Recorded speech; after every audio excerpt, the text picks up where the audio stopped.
Hello everyone, welcome to SSC tank. आज हम कर रहे हैं इकोनॉमिक्स फाउंडेशन बैच की क्लास नंबर 5।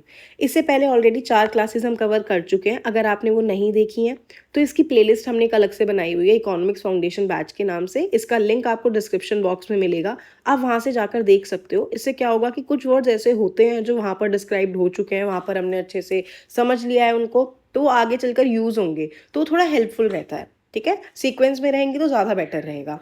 अगर आपको ये सारे आपको पीडीएफ चाहिए होंगे जहाँ पर ये सारे हैंड रिटन नोट्स मिलते हैं, क्योंकि हम सारी चीज़ें लिख लिख कर समझेंगे। ठीक है, अगर आपको ये पीडीएफ चाहिए तो डिस्क्रिप्शन बॉक्स में भी टेलीग्राम का लिंक गिवन है, वहाँ से जाकर आप इसे डाउनलोड कर सकते हो और रिवाइज करो। क्योंकि यहाँ से एक बार ही पढ़ के जाओगे और एक बार खुद से रिवाइज करोगे और एक बार एग्जाम टाइम पे कर लोगे and you are good to go. क्योंकि चैप्टर्स को हम अगर टॉपिक को समझ लेते हैं ना ईजी वे में, तो वही हमारे दिमाग में रह जाएगा। ठीक है, चलिए आज का जो हमारा टॉपिक है जीडीपी। ये फुल फॉर्म सबको पता है, ग्रॉस डोमेस्टिक प्रोडक्ट।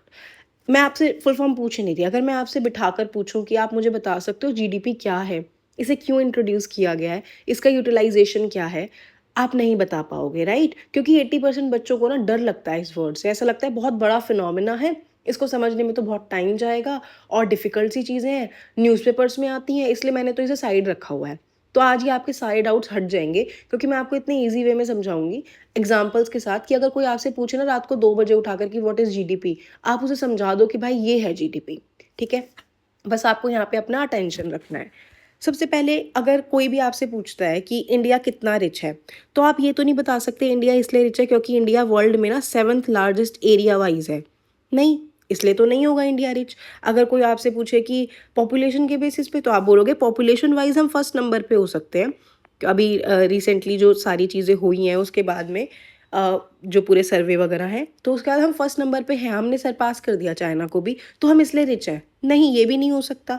तो क्या बोलेंगे हम? इनके बेसिस पे अगर हम नहीं बता सकते तो किसके बेसिस पे हम बताएंगे किसी भी कंट्री की डेवलपमेंट या किसी भी कंट्री की इकोनॉमिक कंडीशन क्या है? तो उस चीज़ को, फैक्टर को मेजर करने के लिए जो एक इंडिकेटर है वो है हमारा जीडीपी। तो क्या है ये? एक indicator. It is an indicator to show कि कोई भी कंट्री के पास इकोनॉमिकली क्या चल रहा है, वहाँ कितना पैसा कमाते हैं, कितना चीज़ें हैं, कितना चीज़ें प्रोड्यूस करते हैं, वो सब चीज़ों को एक जगह से रखा जाता है, तो उसे बोलते हैं ग्रॉस डोमेस्टिक प्रोडक्ट, मतलब जीडीपी। ठीक है, अब मैं आपको बताती हूँ, एक कहानी सुनते हैं। अगर आपके घर के आसपास में मार्केट होगी कोई ना कोई, ठीक है, छोटा सा ही मार्केट है, उस मार्केट में एक दूध वाले भैया होंगे, एक बेकरी शॉप भी हो सकती है, देखो बाहर जाके मोबाइल की भी कोई ना कोई शॉप होगी जो रिचार्ज वगैरह भी करते होंगे, एक डॉक्टर भी होंगे, कोई टेलर भी होगा आसपास में, बार्बर्स होंगे, कहीं दूर थोड़ा सा चलोगे तो कोचिंग इंस्टीट्यूट भी मिल जाएगा, वेजिटेबल शॉप तो होती ही होती हैं, हो सकता है चाय वाला भी हो कोई ना कोई। तो अब सोचो पूरे साल में इन सब लोगों ने कितना मिलकर कमाया होगा। हो सकता है आप बोलो कि इन सब की इनकम मिलाई आपने, अगर 50 लोगों की, 50 वर्किंग लोगों की इनकम मिला करके आपने बोला कुछ करोड़ कमाए होंगे इन्होंने पूरे साल में। एक साल में हो सकता है इन्होंने 1 करोड़ कमा लिए हों, हो सकता है कुछ लाख कमाए हों, कुछ हज़ारों में कमाए होंगे। तो ये जो भी अमाउंट होगा उसको हम मार्केट की इकोनॉमिक एक्टिविटी बताएंगे कि इतनी जो भी थी ना, ये इनकी इकोनॉमिक एक्टिविटी थी पूरे साल की। यही बताओगे? यही होगा ना, इस मार्केट की इकोनॉमिक एक्टिविटी क्या रही है, पूरे साल में जो इन्होंने कमाया वो इनकी इकोनॉमिक एक्टिविटी रही, राइट? अब इसी को आप देश के लेवल पे समझो। इंडिया में बहुत लाखों फैक्ट्रियां हैं, करोड़ों दुकान हैं, हॉस्पिटल्स भी हैं, स्कूल्स भी हैं, बैंक्स भी हैं, कंपनीज भी हैं, ट्रांसपोर्ट भी हो रहा है, होटल्स भी खुल रहे हैं, डॉक्टर, लॉयर, सब कुछ है। वो सारे लोग मिलकर पूरे एक साल में कितनी वैल्यू क्रिएट करते हैं, उसका टोटल क्या कहलाता है? जीडीपी। सिंपल। अगर अब मैं इसको यहाँ पर लिख दूँ, डॉक्टर्स, हॉस्पिटल्स, स्कूल्स, सारी फैक्ट्रीज, सारे कोचिंग इंस्टीट्यूट, चलो स्कूल्स में ही आ गया, होटल, जितनी भी चीज़ें एक्स वाई जेड हमने लिख लिया उसको, एटसेट्रा, ये सब लोग जितनी भी इकोनॉमिक एक्टिविटीज़ में अपनी वैल्यू क्रिएट कर रहे हैं, हम उसको क्या बोलते हैं? जीडीपी। सिंपल है, समझ आ रहा है तक? चलिए, तो अब हम एग्जामिनेशन वाली डेफिनेशन समझते हैं एक बार, जो एग्जाम में लिखी हुई आ जाती है, उसको मैं समझाती हूँ। अब वो बाद में जब आपको मैं बताऊंगी ना कि ये डेफिनेशन है, तो आप बोलोगे हमने पढ़ी बहुत बार थी, पर समझ आ जाइए। ठीक है, जीडीपी का मतलब होता है एक देश के अंदर, मैं इसे अलग कलर से लिखती हूँ, एक देश के अंदर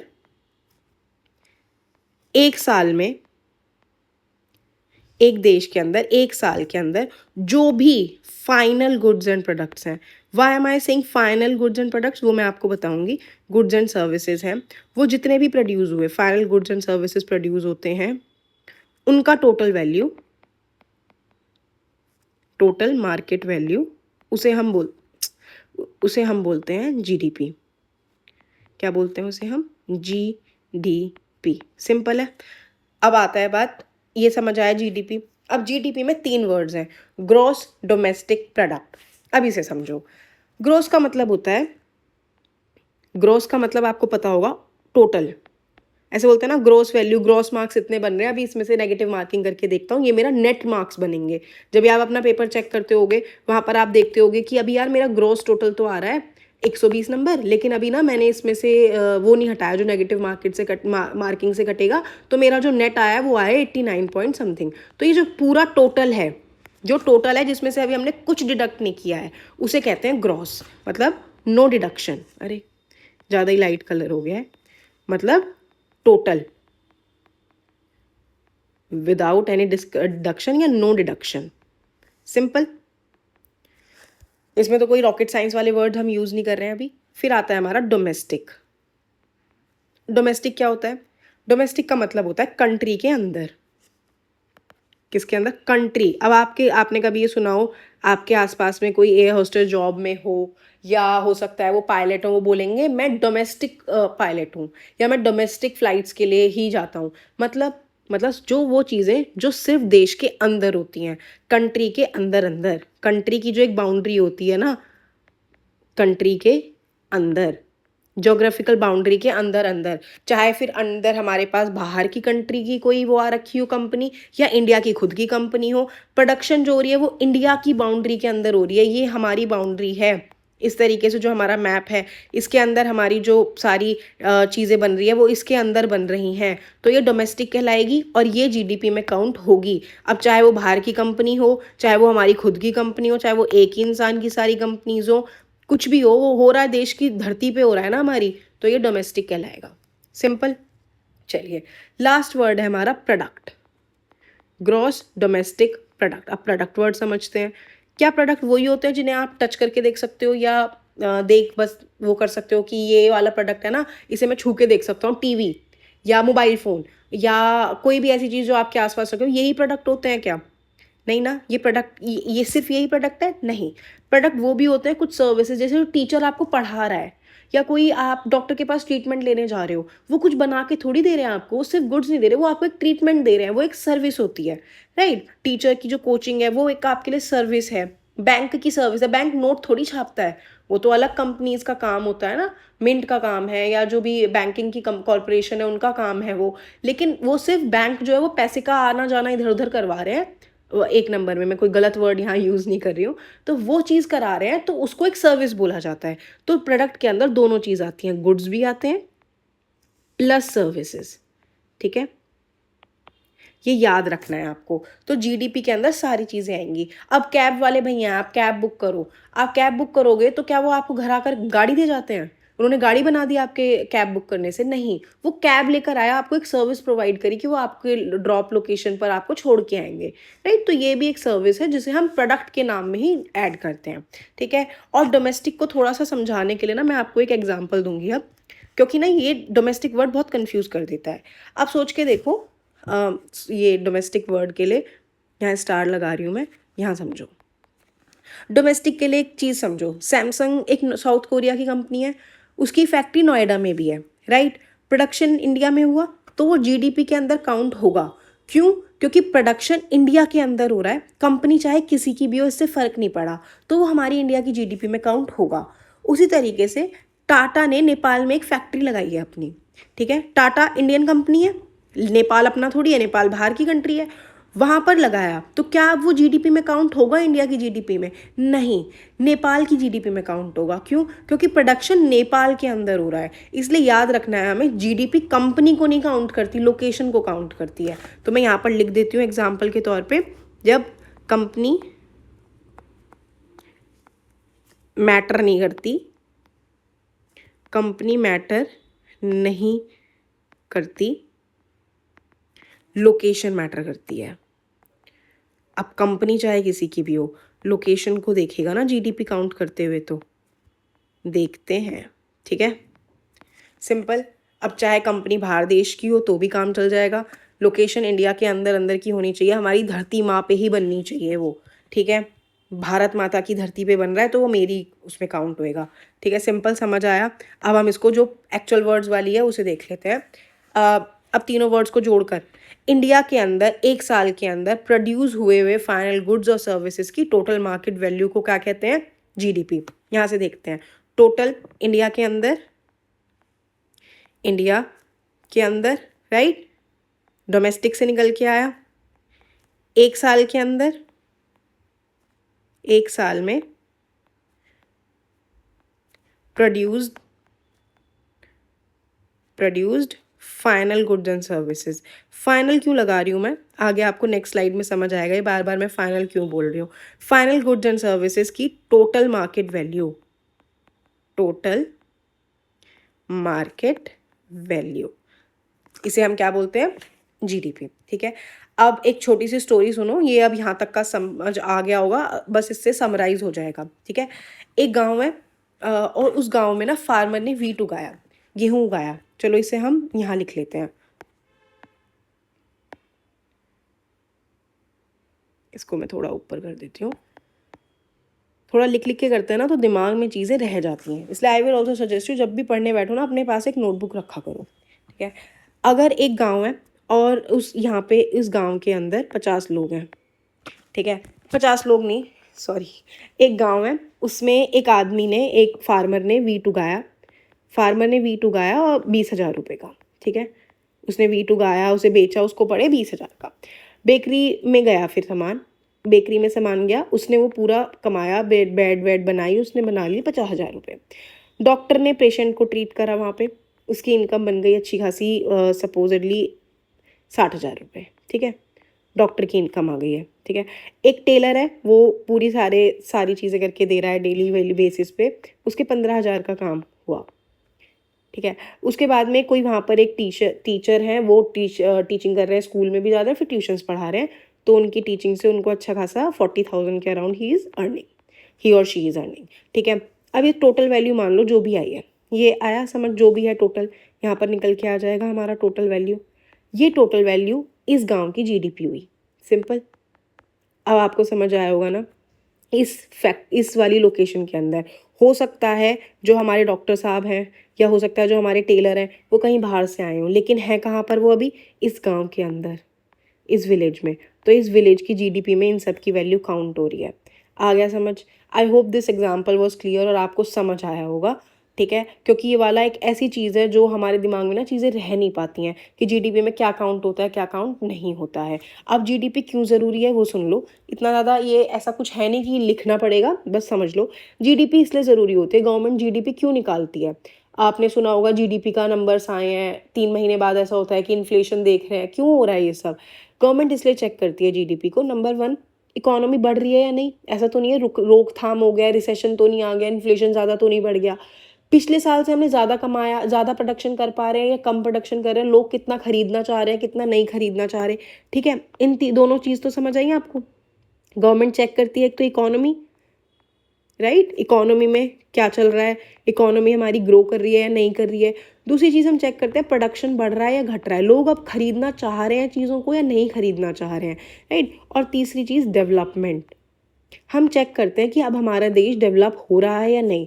ऐसा क्यों? हमें तभी तो पता चलेगा कि हम जब कंपेयर करके देखेंगे, अब इंडिया वर्सेस चाइना करेंगे तो पता चलेगा कि वहाँ की जीडीपी कितनी ग्रो कर रही है, वहाँ पे कंपनीज कितना सामान बना रही हैं, वहाँ पे आउटपुट कितना मिल रहा है। वहाँ पे ऐसा है कि एक फैक्ट्री में 10 लोग लगकर कितना कमा पा रहे हैं, इंडिया में 100 लोग लगकर कितना कमा रहे हैं। इंडिया वर्सेस जापान करके देखेंगे, हम किस चीज़ के बेसिस पे कर सकते हैं? जीडीपी के बेसिस पे। ऐसा तो है नहीं वहाँ के इंसान के ना में दिमाग मुझे ज़्यादा लग रहा है इसलिए वो ज़्यादा अच्छे होंगे, नहीं। जीडीपी बताएगा हमें इकोनॉमी कितनी ग्रो करती है, कितनी नहीं करती है। रील्स के बेसिस पे हम नहीं बता सकते कि वो वाला देश डेवलप हो चुका है। शॉर्ट्स देख के आप नहीं बोलोगे वो वाला देश डेवलप है, नहीं। ऑन द एक्चुअल नंबर्स हमें डिस्क्राइब करनी होती हैं चीज़ें कि डेवलपमेंट क्या है। ठीक है, इकोनॉमी कितनी बढ़ रही है, उसके बेसिस पे डिसाइड होता है। इसलिए GDP is a very important concept. ठीक है, अब ये चीज़ करते हैं, एक और चीज़ समझाती हूँ मैं आपको। यहाँ पर वैसे अभी हम समझेंगे ये जो पिछले साल का चीज़ें होती हैं। अब सोचो पिछले साल इंडिया ने कुछ प्रोड्यूस किया 1000 लाख करोड़ का सामान, ये बहुत ही बड़ा नंबर बोल दिया। इस साल इंडिया ने करा 150 लाख करोड़ का सामान।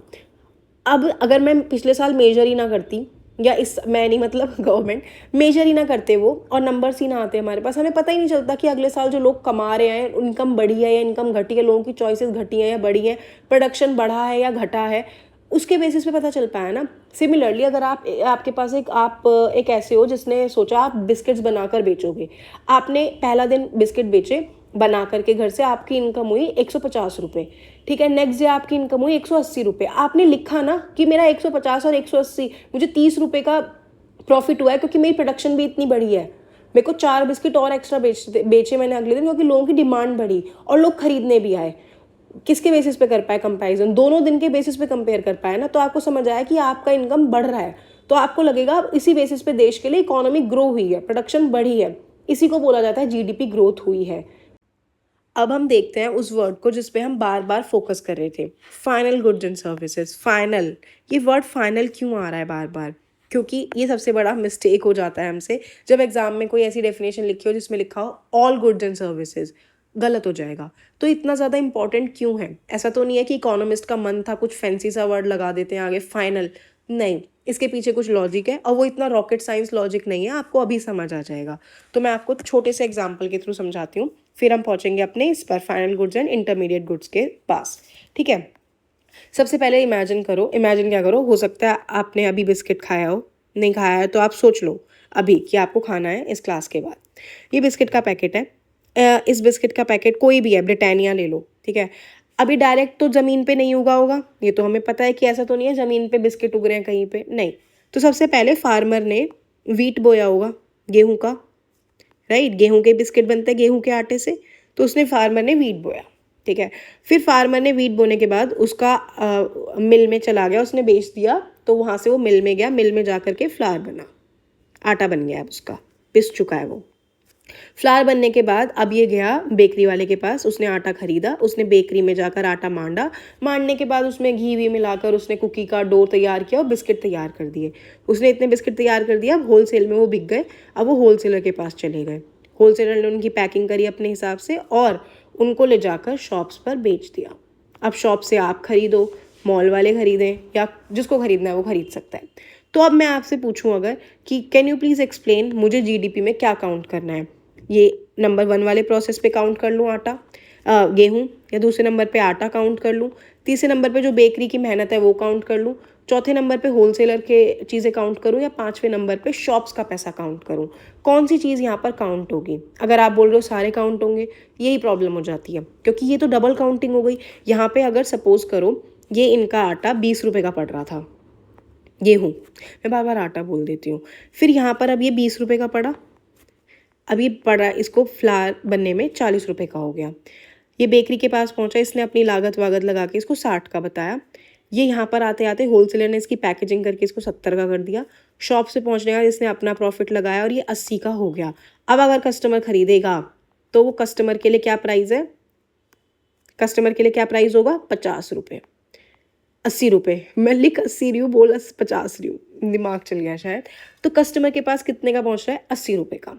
तो अगर अब गवर्नमेंट ने जीडीपी निकालते वक्त इन सब को काउंट कर लिया कि 20 उसका, 40 उसका, 60 उसका, 70 उसका और 80 उसका, तो क्या होगा? अब ये जीडीपी काउंट होगी हमारी?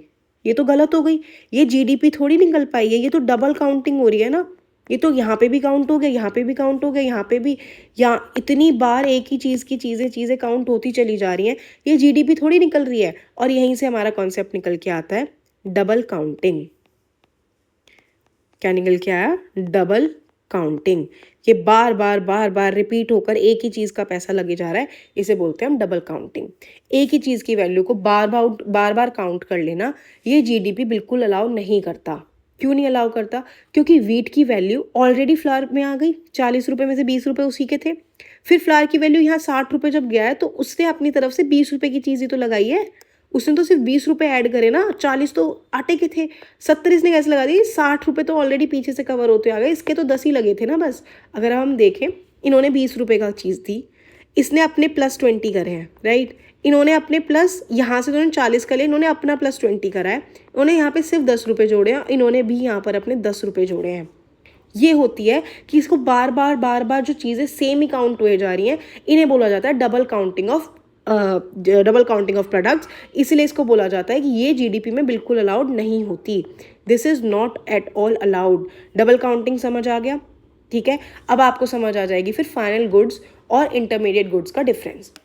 फाइनल गुड्स वो गुड्स होते हैं जो भी सामान होगा ना, मैं अलग पेन ले लेती हूँ, जो भी सामान है जो goods directly final consumer use करता है और जिनके बाद कोई प्रोडक्शन प्रोसेस नहीं होता, उन्हें फाइनल गुड्स कहते हैं। Example, bread. अगर आप ब्रेड खरीद के ला रहे हो, क्या आप उसको कुछ कन्वर्ट करके बनाकर बेच रहे हो? नहीं, तो वो एक फाइनल गुड है।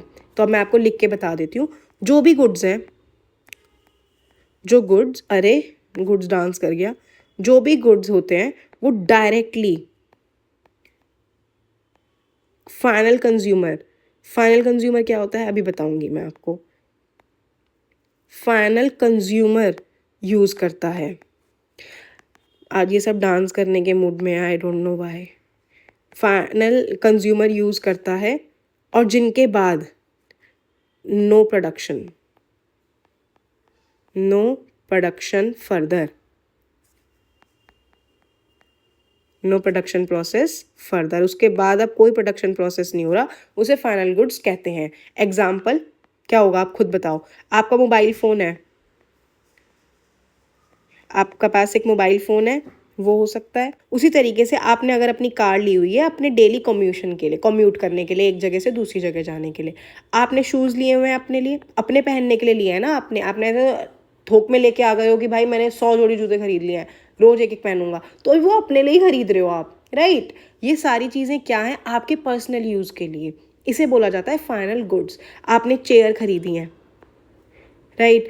अगर अब आप ये सारी चीज़ें समझ गए हो कि फाइनल गुड्स वो होते हैं जिनका आगे चलकर कोई प्रोडक्शन में यूज़ नहीं हो रहा है, जो कस्टमर खुद यूज़ करे, उसे फाइनल गुड्स बोला जाता है। सिंपल, वो वाले गुड्स जो कस्टमर खुद के यूज़ के लिए खरीद कर लाया, खुद के यूज़ के लिए खरीदा हुआ सामान। मैं हिंदी में इसलिए लिखती हूँ चीज़ें, मतलब इस तरीके से आपको पढ़ने के बाद ना ये बहुत इजीली याद हो जाएगा। अगर मैं यहाँ पे इंग्लिश की ही वर्ड्स सारी लिख के दे दूँ आपको, तो फिर डिफरेंस क्या रह जाएगा समझाने में और वो सब चीज़ों में। इसलिए ऐसा मत समझना कि ये क्या ही हो रहा है। कस्टमर खुद के यूज़ के लिए खरीदा हुआ सामान, ठीक है। थोड़ी सी सेंटेंस फॉर्मेशन गलत हो गई। कस्टमर के खुद के यूज़ के लिए खरीदा हुआ सामान। अब आती है बात हमारी इंटरमीडिएट गुड्स। अब ये कौन से हैं? जो गुड्स दूसरे गुड्स बनाने के लिए यूज़ होते हैं, उन्हें इंटरमीडिएट गुड्स कहते हैं। जो गुड्स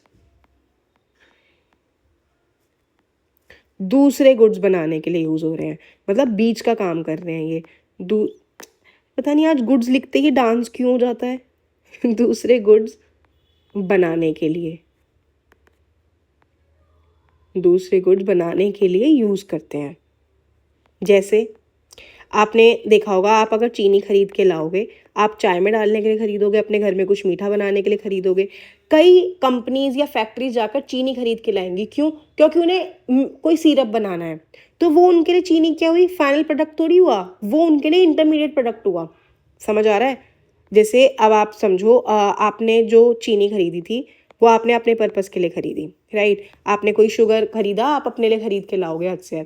जो कंपनी शुगर खरीद रही है, उन्हें चॉकलेट बनाने के लिए शुगर यूज़ किया, चॉकलेट के लिए, तो शुगर उनके लिए तो इंटरमीडिएट प्रोडक्ट हुआ, हमारे लिए ही तो फाइनल गुड था वो।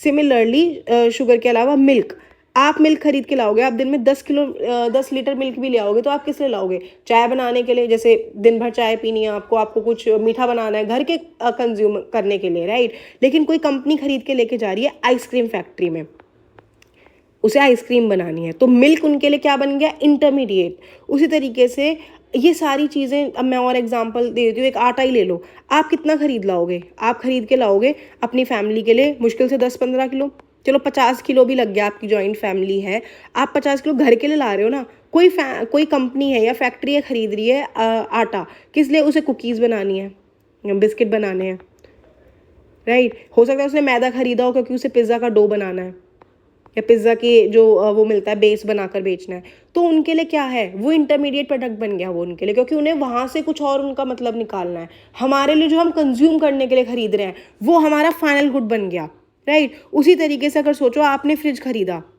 आपने अपना फ्रिज खरीदा घर में सामान रखने के लिए, एक दुकान वाला अपने लिए फ्रिज खरीद करके लेकर आया है, वो उसमें अपनी आइसक्रीम बना करके बेचता है, तो उसके लिए फ्रिज क्या है, इंटरमीडिएट, क्योंकि वो उसका काम चला रहा है, बीच का उसको आगे के लिए चीज़ें बनाने में हेल्प मिल रही है।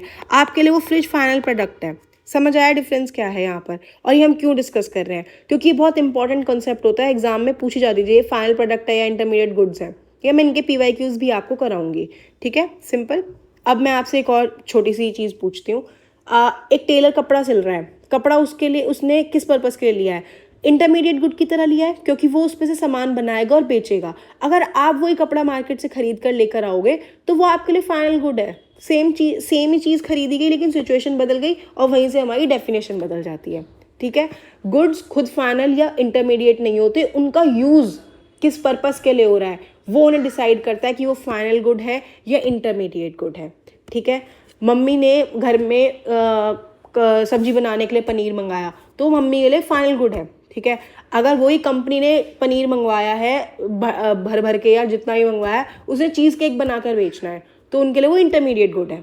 सिंपल, बहुत सिंपल तरीके से आपको समझ आ गया होगा, और एग्जांपल दूंगी, लेंदी हो जाएगी video, otherwise I hope this is clear now. अगर क्वेश्चन आता है milk is always an intermediate good, no. क्यों milk is always not a intermediate good, milk यहाँ पे भी हो सकता है, मिल्क यहाँ पे भी हो सकता है। Milk is always a final good, नहीं, मिल्क फाइनल गुड भी नहीं हो सकता है मिल्क से इसको कुछ और बना के बेचना हो, तो डिपेंड करेगा उसके यूजेज के ऊपर, ठीक है, सिंपल है। अब समझ आया। अब मैं इसको आपको समझा क्यों रही हूँ, इतनी रामायण क्यों करी है हमने, क्योंकि GDP का रूल है यहाँ पर। GDP सिर्फ और सिर्फ फाइनल गुड्स वाली वैल्यू को काउंट करती है, वो इंटरमीडिएट वाली चीज़ों को काउंट नहीं करती। जैसे ही अगर वो फाइनल गुड की तरह यूज़ हुआ, वो GDP में काउंट हो जाएगा। इंटरमीडिएट, अगर यही फ्लावर अभी यूज़ होकर बिस्किट बनेगा, तो जब बिस्किट से फाइनल प्रोडक्ट बनेगा, जब वो बिस्किट वाला फाइनल प्रोडक्ट बनके तैयार होगा, वो GDP में काउंट होगा, ना कि हमारा ये वाला आटा।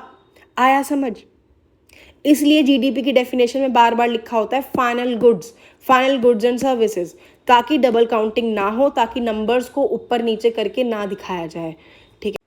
और अब एक छोटी सी चीज़ जो आपको समझनी है, हमने यहाँ पर फाइनल गुड्स लिखा, यहाँ पे भी हमने फाइनल गुड्स लिखा, हम इंटरमीडिएट गुड्स बात कर रहे हैं, हम ऐसा क्यों नहीं बोल रहे इंटरमीडिएट सर्विस, क्योंकि इंटरमीडिएट सर्विस नाम की कोई चीज़ नहीं होती, सारी सर्विसेज फाइनल होती हैं और वो GDP में डायरेक्टली इंक्लूड हो जाती हैं।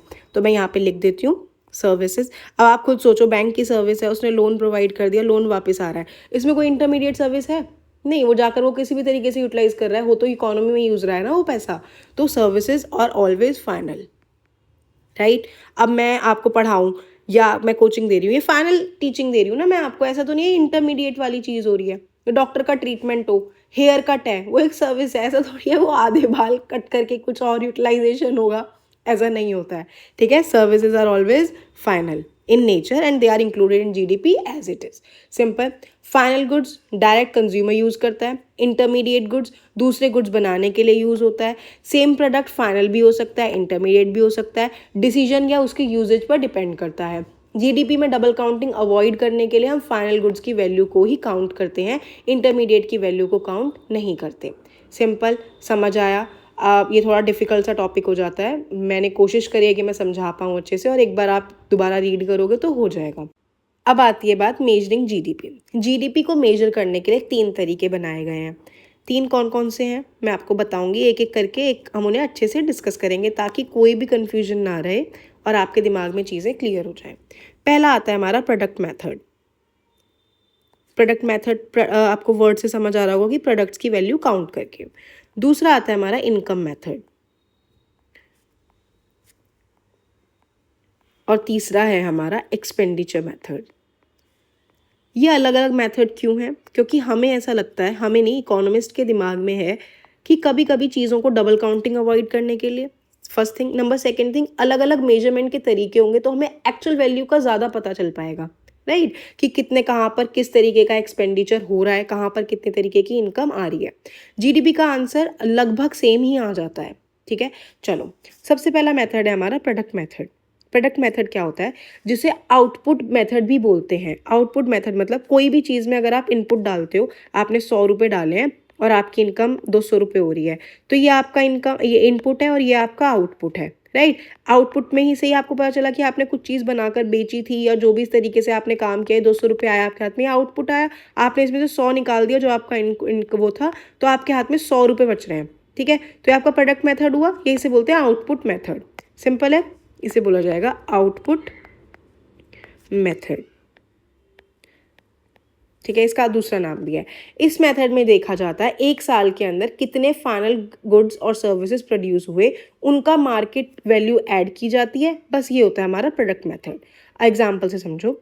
आउटपुट पहले मैं यहाँ लिख देती हूँ, यहाँ पर एक साल में, 1 ईयर के अंदर कितने final goods and services produce हुए, उनकी टोटल मार्केट वैल्यू, हम उसे बोलते हैं अपना जीडीपी का मेथड, प्रोडक्ट मेथड, ठीक है। एग्जाम्पल से समझो।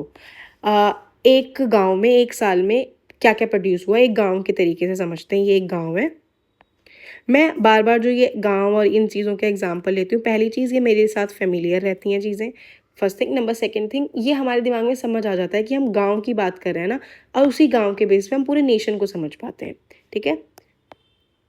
चलिए, और ना मेरी थोड़ी सी आवाज़ ख़राब हो रखी है because I was under the weather, तो प्लीज़ बेयर विद मी। हो सकता है बहुत इरिटेटिंग लगे ये आवाज़, पर बस थोड़े 1-2 वीडियोस तक की है, ठीक है।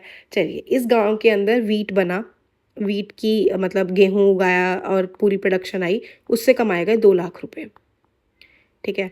उसी तरीके से उसी गांव की इनकम आई, मिल्क से उनकी गांव में टोटल इनकम प्रोड्यूस हुई 1 लाख रुपए, ठीक है। ये मैं पूरे गांव के लोगों का टोटल मिलाकर बता रही हूँ। एक जन ने फर्नीचर का काम किया या 10 लोगों ने मिलकर फर्नीचर का काम कर रखा है, उनकी इनकम हुई 3 लाख रुपए। वहाँ पर डॉक्टर्स हैं या जो भी डॉक्टर सर्विसेज प्रोवाइड करते हैं, उनकी इनकम रही 2 लाख रुपए। और उस गांव में कुछ टीचर्स हैं, टीचिंग इंस्टीट्यूट्स वगैरह हैं, उनके थ्रू उनकी इनकम रही 2 लाख रुपए, ठीक है। ये इनके गांव की सर्विसेज के थ्रू या प्रोडक्शन जो भी हुआ उसके थ्रू ये सारा प्रोडक्शन हुआ, जो इन सब का टोटल आया। कितना आया इनका टोटल? 2, 3, 6, 7, 8, 9, 10 लाख रुपए आया। ये 10 लाख रुपए एज पर प्रोडक्ट मेथड, ये इनकी जीडीपी है। सिंपल, कोई रॉकेट साइंस नहीं था। सिर्फ फाइनल गुड्स काउंट हुए, इंटरमीडिएट गुड्स कोई काउंट नहीं हुआ, डबल काउंटिंग यहाँ पे अवॉइड हुई। जो भी चीज़ इन्होंने प्रोड्यूस करी, जो चीज़ ये प्रोड्यूस करते गए, उनकी वैल्यूज़ को काउंट किया और लिख दिया, बता दिया टोटल। तो ये कौन सा मेथड हुआ हमारा? Product method. सिंपल, कोई ज़्यादा बड़ी चीज़ नहीं थी। अब सेकेंड आता है हमारा इनकम मेथड। इनकम वर्ड से ही समझ आ रहा होगा, इनकम का मतलब होता है कमाई। अब यहाँ पर आता है सेकेंड हमारा इनकम मेथड, वही कमाई चेक कर रहे हैं। अब सोचो, जब प्रोडक्शन हुआ तो किसी ना किसी ने कोई इनकम भी कमाई होगी। फैक्ट्री ने कोई प्रोडक्शन, मैंने फैक्ट्री बोल दिया शायद, फैक्ट्री ने प्रोडक्शन किया होगा, वर्कर को सैलरी मिली होगी। लैंड जो ओनर्स होंगे, जिन्होंने किसी की किराए पे ले रखी होगी या किसी ने किराए पे दे रखा होगा, तो उन्हें रेंट भी मिला होगा। बैंक से किसी ने लोन लिया होगा तो उन्हें इंटरेस्ट वगैरह भी पे किया होगा। बिजनेसमैन को प्रॉफिट हुआ होगा। सब इनकम्स को ऐड करके हमारी यहाँ पर इनकम मेथड से हो जाएगी हमारी जीडीपी, तो इसे कहते हैं इनकम मेथड। तो यहाँ पे क्या क्या काउंट हुआ? जीडीपी काउंट करने के लिए इन्होंने जो भी चीज़ें रखी वो थी वेजेस, मतलब दिन भर जो कमाई हुई वो, रेंट, इंटरेस्ट प्लस प्रॉफिट। तो ये हमारा सेकंड मेथड जो होता है इनकम मेथड, उसमें आता है। अब सोचो, ये वाला एक सिंपल एग्जांपल है। ये एक छोटा सा डिब्बा बना लेते हैं। यहाँ पर अब हम रखते हैं जो भी कोई इनकम हुई होंगी। कोई वर्कर है, एक जगह की बात कर रहे हैं, वर्कर की सैलरी है 4 लाख रुपए, ठीक है। वहीं पे किसी की रेंट की वजह से इनकम जो भी टोटल आ रही है, वहाँ आ रही है लोगों की इनकम 2 लाख रुपए। इंटरेस्ट पैसा वगैरह दिया हुआ है, उठा रखा है, जो भी है इंटरेस्ट से उनका पैसा आ रहा है ₹1 लाख, ठीक है।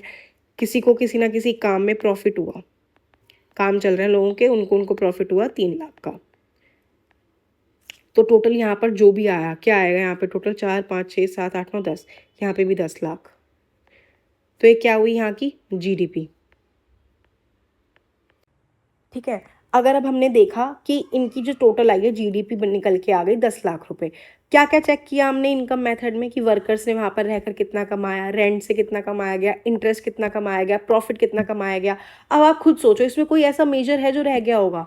कोई भी नहीं रह गया। किसी ने लोन लिया होगा तो वो इंटरेस्ट में काउंट हो रहा है, किसी ने किसी चीज़ को ज़मीन को किराए पे ले रखा होगा तो जो जिसने किराए पे ले रखा है किसी काम के लिए ले रखा होगा तो उसका भी काउंट हो गया, जिसने किराए पे दे रखा है वो भी काउंट हो गया। कोई ना कोई अगर किराए पे लेकर रह रहा है या किसी भी तरीके से काम कर रहा है कुछ प्रोड्यूस करने के लिए उसका प्रॉफिट हो रहा है वो भी काउंट हो गया। तो ऑलमोस्ट सारी चीज़ें काउंट हो गई। अब आता है हमारा लास्ट मेथड जो कि है हमारा एक्सपेंडिचर मेथड।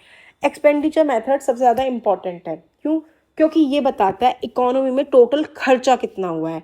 यहाँ पर हो सकता है कुछ डिस्क्रिपेंसीज आ जाएं, राइट, यहाँ पर हो सकता है कुछ डिस्क्रिपेंसीज आ जाए, लेकिन एक्सपेंडिचर मेथड को ऐसा बोला जाता है कि इसमें जो हमारी डिस्क्रिपेंसी है मतलब जो एक्चुअल नंबर्स होंगे ना वो कैसे ना कैसे करके हम पहुंच जाएंगे। इसका सिंपल फॉर्मूला आपने कई जगह देखा होगा जिसको देखकर आपको लगता होगा अरे यार ये बहुत डेंजरस सी चीज़ है। GDP is equals to C plus I plus G plus X minus M. अगर आपने ये कहीं ना कहीं फॉर्मूला पढ़ा और आप ये सोच के डर गए थे कि यार ये तो डेंजरस सी चीज़ है तो आज ये आपका डाउट क्लियर हो जाएगा। ठीक है, मैं नेक्स्ट पेज पे समझाऊंगी इसको क्योंकि ये थोड़ा सा लंबा है टॉपिक। सबसे पहले आता है, यहाँ पे दोबारा लिखते हैं, GDP is equals to C plus I plus G plus X minus M. अब यहाँ पर सी क्या है? गंदे वर्ड नहीं लाने हैं दिमाग में। सी है हमारा कंजम्पशन। कंजम्पशन मतलब क्या होता है? कंजम्पशन मतलब होता है जो भी हमने खाया पिया, लोगों ने खाना खरीदा होगा, मोबाइल खरीदा होगा, कपड़े खरीदे होंगे, ये सब क्या होता है? कंजम्पशन। फिर आता है हमारा आई। आई क्या होती है? आई मतलब इन्वेस्टमेंट। इन्वेस्टमेंट। अब इन्वेस्टमेंट क्या होती है? कोई कंपनी ने कोई मशीन खरीदी होगी, आपने हो सकता है कोई इन्वेस्टमेंट डाली हो, आप सोचो कि मेरे पास इतनी इनकम या सेविंग्स हो गई थी, अब मैं एक मशीन लगा रहा हूँ, मैं ये काम करना शुरू कर रहा हूँ, तो ये इन्वेस्टमेंट होती है। कोई नई फैक्ट्री बन रही है, कोई छोटे से कोई बिजनेस स्टार्ट कर रहा है, ये सब चीज़ों में अपना पैसा लगा रहे हैं, तो ये क्या होता है? इन्वेस्टमेंट। फिर आता है हमारा जी।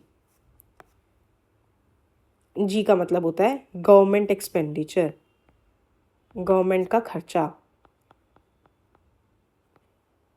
गवर्नमेंट एक्सपेंडिचर कहाँ पे होता है? गवर्नमेंट रोड बनाती है, हॉस्पिटल्स बनाते हैं, स्कूल्स बनाते हैं, गवर्नमेंट कुछ पैसे खर्च कर रहे हैं बाहर, तो इन सब कोई स्कीम्स वगैरह में, तो ये सब चीज़ें क्या होती हैं हमारी? ये होती है गवर्नमेंट की एक्सपेंडिचर।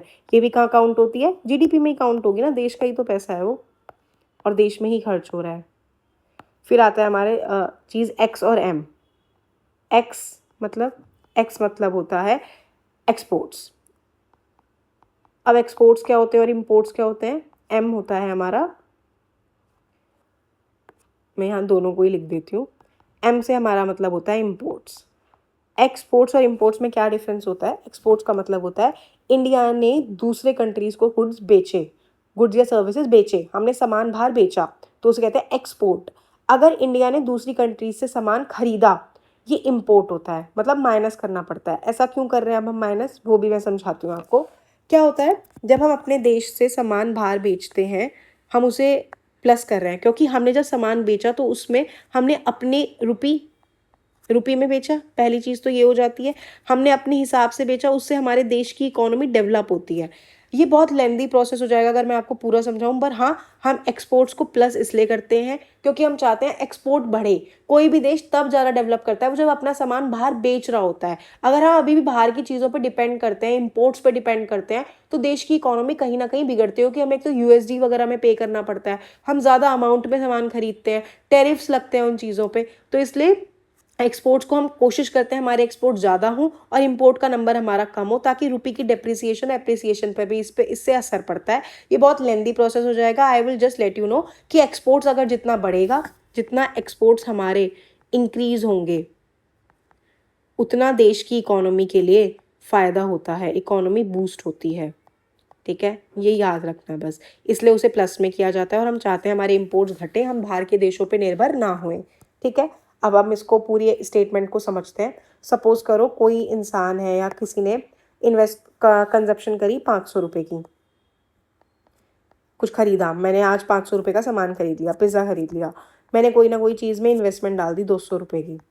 ठीक है, गवर्नमेंट ने खर्चा कर दिया आज देश के ऊपर 150 रुपये का, हमने एक्सपोर्ट करे 100 रुपये का और इम्पोर्ट कर लिया 150, इम्पोर्ट कर लिया, चलो कम ही रखते हैं, हम मैनिफेस्ट कर रहे हैं, हमने इम्पोर्ट कर लिया 50 रुपये का। तो इस इक्वेशन से हमारी जीडीपी क्या निकल के आई है, 500। जो कंजप्शन हुई, देश में ही खर्च हो रहा है ना पैसा, 200 रुपये की इन्वेस्टमेंट डली, 150 रुपये सरकार ने भी मिला दिया अपनी तरफ से, कॉन्ट्री डाल दी, 100 रुपये उनके और 50 जो हमने बाहर देश में पे करे वो माइनस कर दिए। तो हमारे पास कितनी आई जीडीपी, 900 रुपये की।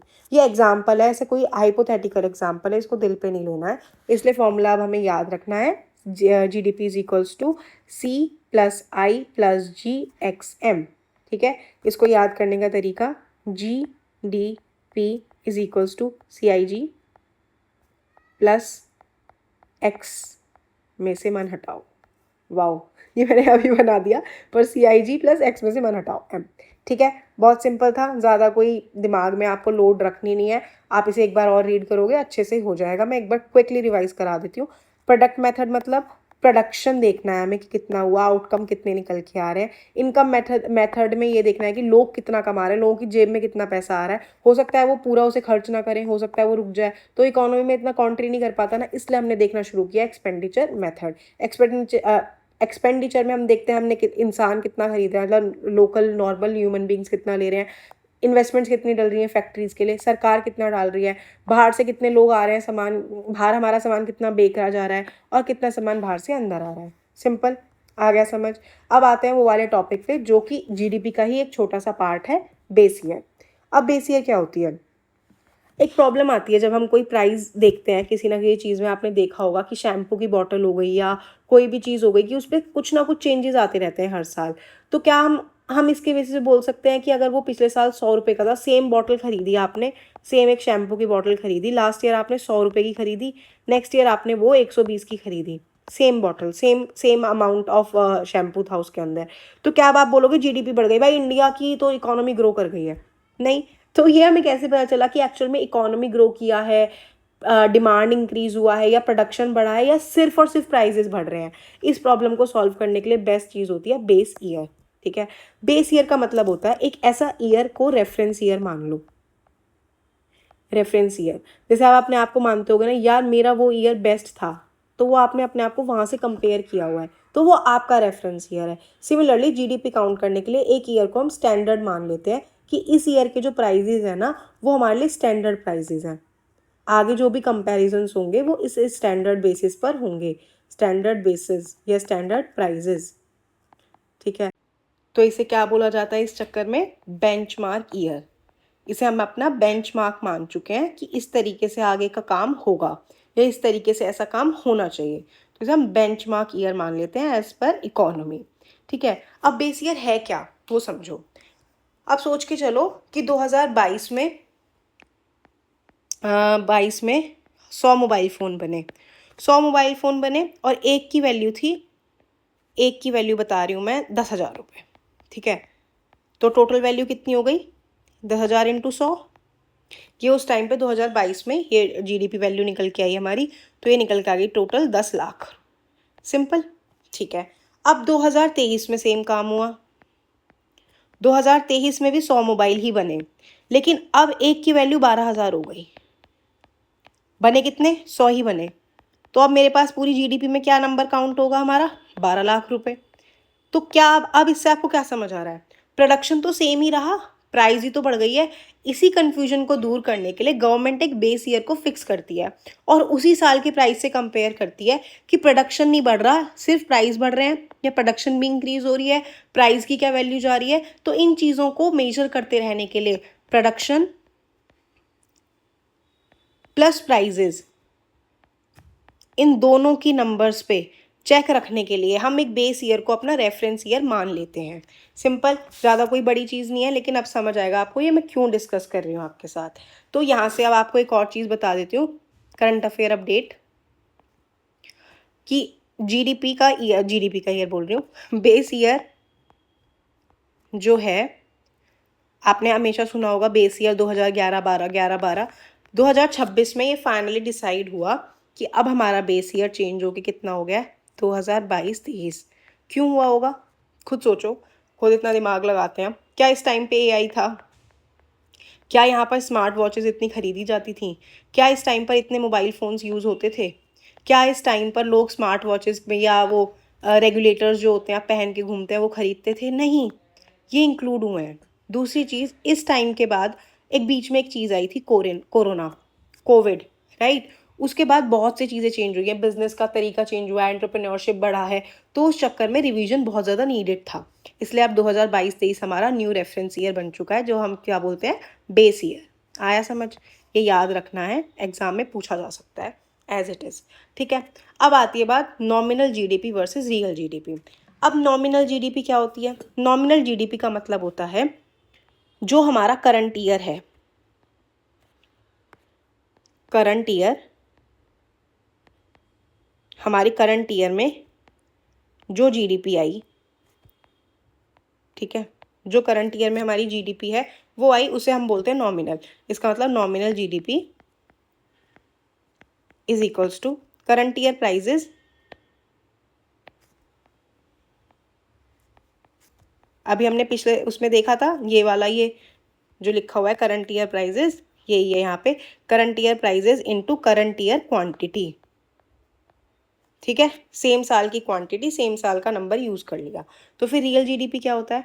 अब रियल जीडीपी में आता है हमारा पिक्चर में बेस ईयर। रियल जीडीपी की जो नंबर देखा जाता है जीडीपी मेजर करने के लिए, उसमें हम देखते हैं कि हमारा बेस ईयर में क्या प्राइस था, बेस ईयर में प्राइस क्या था। अब समझ आ रही है इसकी वैल्यू क्यों है ये? इससे पता चलता है कि इन्फ्लेशन कितना हो रहा है, या एक्चुअल में लोग प्रोडक्ट खरीदने जा रहे हैं तो कितना एक्स्ट्रा पैसा पे कर रहे हैं अब सेम सामान खरीदने में। तो रियल जीडीपी क्या होती है? Real GDP is equals to base year का price, base year price into current year की क्वांटिटी। अब इसे एग्जांपल से समझो, जो हमने यहाँ पर देखा था सेम एग्जांपल है। 2022 में 2022 में 100 ही मोबाइल बनते थे, 100 मोबाइल बने, एक मोबाइल फ़ोन की वैल्यू 10,000 थी, टोटल कितने आ गए हमारे पास? 10 लाख रुपए। ठीक है, समझ आ गया। अब आई बात 2023 की, 100 ही मोबाइल फ़ोन बने और अब की बार बने 12,000 के, तो अब कितनी वैल्यू आई? 12 लाख रुपए। अब मैं अगर आपसे बोलूँ कि 2012 इज़ द बेस ईयर, अपना बेस ईयर मैंने 2022 को मान लिया, ठीक है, तो अब मैंने देखा कि पिछले साल जो आया वो हमारा 10 लाख रुपए आया, है ना, 10 लाख रुपए का टोटल हुआ था हमारा। Next year same amount of चीज़ें बनी थी, लेकिन अमाउंट लिखा हुआ आ रहा है 12 लाख रुपए। अब ये तो हमारी नॉमिनल हुई ना, ये जो प्राइस है ये तो मेरा नॉमिनल है, क्योंकि इस साल की चीज़ें से मेजर करा। अब मैंने बोला कि listen, what we have to do is, इसका मुझे आप रियल जीडीपी बताओ। तो आप बोलोगे रियल जीडीपी मतलब? रियल जीडीपी मतलब आप उतने नंबर लो जो इस साल बनाए हैं और उस प्राइस को देखो कि पिछले साल जो बेस ईयर का प्राइस है, क्या आपने बोला 10,000, तो अभी भी इस साल भी आपकी जीडीपी 10 लाख ही है अगर मैं रियल की बात करूं, क्योंकि वो जो 2 लाख बढ़े हैं आपके वो प्राइस में इंक्रीज आ गया है। There is no increase in the quantity, price में इंक्रीमेंट हुआ था 2 लाख रुपए। सिंपल, ये रियल जीडीपी था। जो अगर मैंने सिर्फ ये जो 12 लाख नंबर लिखा हुआ आ रहा था नेक्स्ट ईयर का, वो क्या है हमारा? Nominal GDP. सिंपल, समझ आया? क्यों डिस्कस कर रहे हैं अब हम? इससे पता चलता है कि देश में जो ये फूली हुई चीज़ दिखाई देती है ना, ऐसा बलून सा बन के आ जाता है कि इस साल ना 50 लाख करोड़ हो गया। 50 लाख करोड़ कैसे हो गया भाई? 50 लाख कैसे हो गया? सेम आपने वही 15 चीज़ें बनाई थी जो आपने पिछले साल भी बनाई। वो 15 चीज़ें आपने पिछली बार जब बनाई थी ना, तो वो आपने 10 रुपए के हिसाब से बनाई थी। इस साल आपने उसका प्राइस 50 कर दिया है। तो इसका मतलब फूली हुई चीज़ों को दिखा देते हैं, इसे बोला जाता है डिफ्लेटर। एक्चुअल नंबर्स बताना, एक्चुअल नंबर बताना, और उस गुब्बारा जो फुलाया हुआ रखा होता है ना गुब्बारा, इस तरीके से फुला देते हैं कि ये हमारी अब की बार जीडीपी आई है, इसको फोड़ दिया पिन मार के, और फिर बताते हैं कि रियल नंबर तो ये है बेटा, रियल जीडीपी इतनी आ रही है। नॉमिनल जो बड़ी चढ़ी बताकर आ रही है ना, उतनी नहीं है एक्चुअल में। एक्चुअल में आपने उतनी ही चीज़ें प्रोड्यूस करी हैं, बस प्राइस बढ़ा दिया है आपने। तो ये बताता है हमारा इन्फ्लेशन कितना हो रहा है। तो जीडीपी डिफ्लेटर कुछ नहीं होता, ये बताता है कि इन्फ्लेशन की वजह से प्राइसेस कितने बढ़ गए हैं। तो इसका फॉर्मूला होता है जो हमारी नॉमिनल जीडीपी है, nominal GDP divided by real GDP. Into में 100। ये बताता है हमारा क्या, जीडीपी डिफ्लेटर। जीडीपी का जो गुब्बारा फूला हुआ है उसे फोड़ देता है कि बेटा ये जो नंबर्स बढ़ा के दिखा रहे हो ये इन्फ्लेशन है। सेम अगर आप अब इसको एक बहुत छोटे से एग्जांपल से समझो, पिछले साल 2022 के अंदर जो हमारा बेस ईयर है उसमें भी 10 पेन बने, ठीक है, जो टोटल बने 100 रुपये के, ठीक है। अब 2026 में वही 10 पेन बने, लेकिन वो अब बने 150 रुपये के। तो आपने बोला कि नॉमिनल जीडीपी क्या आई आपकी, नॉमिनल जीडीपी आपकी निकल करके आई 150 रुपये, राइट। रियल जीडीपी कितनी निकल के आई 2026 की, 2026 की निकल गई 10 इंटू, अभी कितना पुराने वाले का प्राइस कितना है 10, तो अभी निकल के आई हमारी 100 रुपये। तो मैंने बोला फुलाकर अब इस बारे को फोड़ दो और बताओ रियल में कितना है, तो आपने बताया इंटू दिस, तो ये हमारी निकल कर आ गई कि ये जो जीडीपी डिफ्लेटर है ना ये 150% बढ़ के दिख रहा है हमको, इतना एक्चुअल में नहीं हुआ है, सिर्फ प्राइजेस बढ़े हैं, इन्फ्लेशन हुआ है, दैट्स ऑल। समझ आया कि इन्फ्लेशन की वजह से प्राइजेस बढ़ के दिख रहे थे, अदरवाइज इतने ज़्यादा चेंजेस हमारे जीडीपी के अंदर नहीं आए हैं। आ गया समझ? बहुत ज़्यादा लेंदी लग रहा है आपको तो थोड़ा सा इसको ब्रेक लेकर देखना, अदरवाइज ये बहुत इंपॉर्टेंट टॉपिक है। अगर आपने ये समझ लिया ना, आगे आने वाले बजट, आगे आने वाली जो जितनी भी चीज़ें, सर्वेज होते हैं, बजट्स आते हैं और स्कीम्स वगैरह हैं जो एग्ज़ाम में पूछी जाती हैं, इतना लाख करोड़ कहाँ जा रहा है, क्यों हो रहा है, वो सब बहुत ईजिली समझ आ जाएगा, ठीक है।